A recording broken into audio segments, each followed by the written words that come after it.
Oh, hey brother, how you doing, man? Pretty good, man. How are you? I am doing pretty good. Pleasure to Nice. meet you. My name's Mark. Yeah, same here. Pleasure to meet you. So, how can I help you? Okay, so here's my goal. If you haven't checked out our monthly membership, I highly recommend to do so. Just for $2.99, your questions get sent to the top for quick replies. I'm asking for a little more support to build up my war chest so that I can continue to keep giving you open and honest reviews, and we can further defend our right for free speech. Thank you so much, everyone. I want to set up a room, or I have a room in my first floor where I want to set up a grow operation.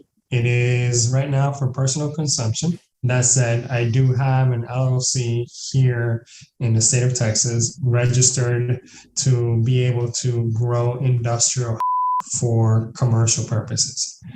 I don't know if I'm going to go that route. I just know that I got permission to grow, and I want to be able to set up a room where one is safe. I don't run the risk of burning down a house. Two, I don't have any issues in terms of like smell or anything getting out of into the neighborhood. I live in a, it's one of the most densely populated areas in Houston, albeit it's not like New York City. So, but it's frequented by people, like people from out of town come into this neighborhood to hang out and whatnot. And I have neighbors. I live in a gated community, so I have neighbors as well. We share a driveway. People here are pretty chill. They mind their own business, but at the same time, I don't want to do something that attracts attention. Absolutely. And yeah, and then obviously the third goal is to grow good quality stuff. And how big's your grow room? So the room itself is about, I want to say like 13 by 15 or 15 by 15, and I want to use a tent. I don't want to have like, growing, put lights right on the room and designate it specifically just for that, because I do have like workout equipment in there as well. Okay. And so, how much space do you want to use for growing? That's the thing. Right now, I want to start out small and just keep it, simple, maybe a 5 by 5 tent, and then a second tent for veg. I don't know exactly how much space I need for those things, but so say for example, how many plants can I fit into a 5 by 5 tent? You can fit up to six. Up to six. Okay. And in a 4 by 4? Five. You do four on the outside, one in the center. You do six in there too, obviously, but I'm just you could do six in there as well, but in a 4 by 4, but it's the steps that we can walk you through. So right now we're just walking you through just the stuff you're going to need, where to find it. I'm going to make all those things simple for you. The next step is to walk you through how to yield up to anywhere from 100 grams up to 200 grams per plant. So that would take you up to roughly 2 pounds and up to 2 pounds and 4 ounces in a 4 by 4, and up to 3 pounds in a 3 by 3 over time. And right now, and if you watch some of my other videos, same thing. Some of my newest growers, they were just attention to detail in the beginning. We connected, tweaked them slightly. First time growers yield 180 grams per plant, yielded 190 grams per plant. Third grow, hopefully we've adjusted his lights, his nutrients again, and hopefully we'll get him up to that 220 grams per plant, which, each plant, yada, yada. Yeah. And okay. So let's, do a scale of 5 by 5 tents. Can you see my screen? Yes, I can. Okay. So do you see right here what I'm going to just some of the most recent videos I've uploaded? And even just the most recent upload, I walked people through how to start to use this soil tracker situation. In this soil tracker, it's going to be the same place where you go and find all the stuff you need. This thing right here is actually going to be this list right here. It says check out our Amazon list right here. Yeah. This list is going to be the Excel spreadsheet where you're going to want to come back and re-download between every grow. Even in the next month, you're going to come back and re-download this sheet, because I just started on it and I'm constantly working on it. And I've been tweaking a few things here or there, but in the next probably 2 months, it'll be totally solidified. You'll be able to come down here and you can select all the products you need, and you can track your soil. You can have a daily grow log of temperature, water, just things you have to do every day. And these things, as we continue our relationship, hopefully, this is what I use with all my clients. So it standardizes our experience together, basically.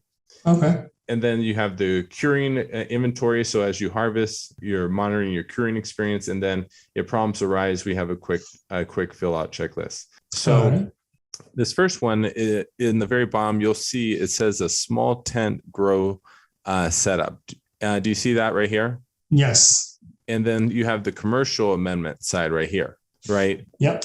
So as you get bigger, this is where you'd go to, for large scale operations. For a small scale, it's set up all the way up to a 3x3, 4x4, 4x8, and 5x5 right here. So when you scroll up to the top, the first things we kind of point out, and that we have more stuff, are different type of growth systems. There's automated pot grow systems where they water from the top up. And one of our clients right now, he's a disabled veteran, and we had to figure out how to create a system that could basically automate the watering system and a lot of other things because of his disability specifically. So there's different things here that you could utilize that if you're where it's set up where you just literally provide clean water, you amend your soil, and the water just feeds your soil. And you're not mixing nutrients, you're not doing a lot of that stuff most often. You will mix a little bit, but it won't be compared to as if you're mixing all the salt-based fertilizers. Okay, so then all you need to do is just amend the soil and water it, and that's it. Mm-hmm. The water, you would add a product called Drops of Balance, and that's going to soften the water. It'll clean the water, or remineralize the water. Then from there, basically, that's just the clean water. And as long as you give good, clean water to your soil, and you don't kill your microbiology, and the microbiology will continue to keep eating the food that's in that soil that you provided, the dry amendments. So, like right here, this is the first one is like is a pot system, and if you clicked right here on the link right here. And these are just different things you can explore. I'm not telling you to purchase them.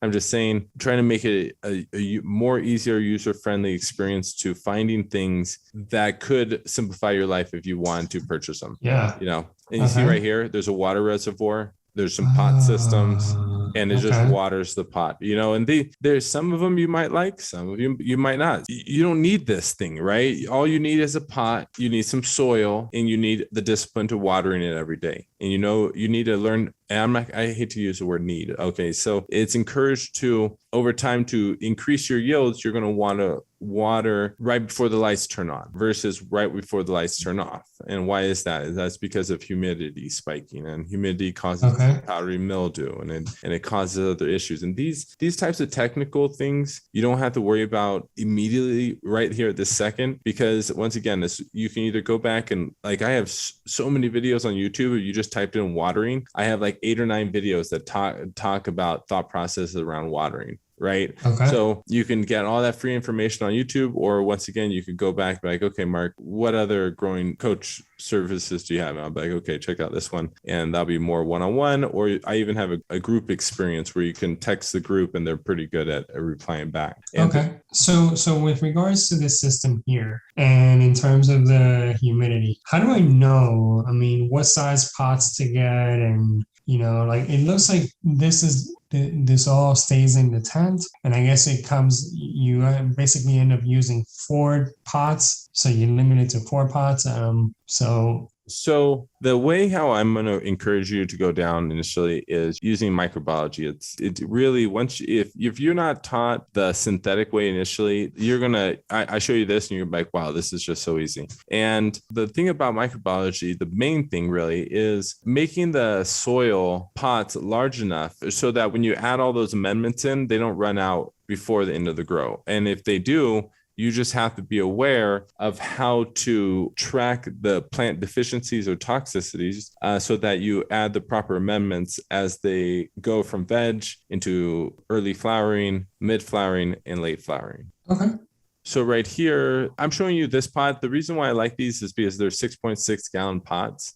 And roughly you need about a 7-gallon pot to really handle a microbiology grow, to add in amendments. And when I talk about amendments, we're going to go over here, back over to the Excel spreadsheet, right? The Excel spreadsheets, we're going to look at soil nutrients, and there's going to be things like kelp meal and insect flask and bone meal and neem seed and alfalfa meal and langonite and backguano and all these things. And all you do, these are smaller sizes, the 5 pounds, you're going to come over here, click it, and it opens you right up to the Amazon things. These codes are also my affiliate links too. So if you purchase them through here, I'm able to make a small commission. If not, no big deal. Yeah. These are the products you want to look for, even when you go to the hydroponic stores. Okay.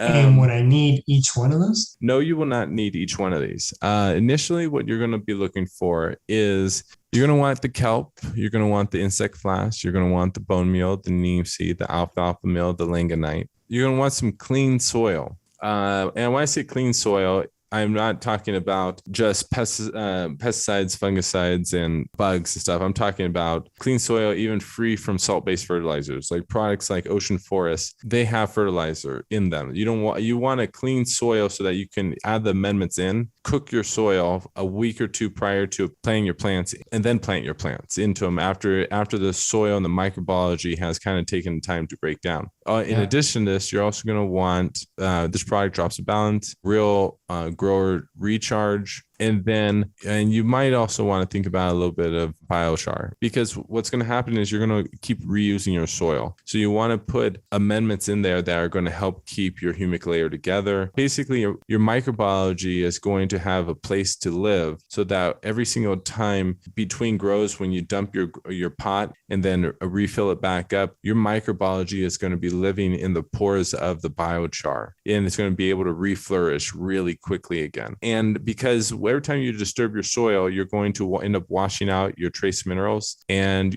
disturbing your microbiology environment. But the microbiology and the trace minerals can actually live in the biochar. So even when you dump out your soil in between grows, your microbiology and your biochar is still in there, and the plants will just bloom much quicker back between grows. What do you think so far? Do you feel like this was worth your money so far? Oh, for sure. Okay, for sure. Cool. No, I mean, this is something I want to do. I just want to know the steps that I need to follow to do it right.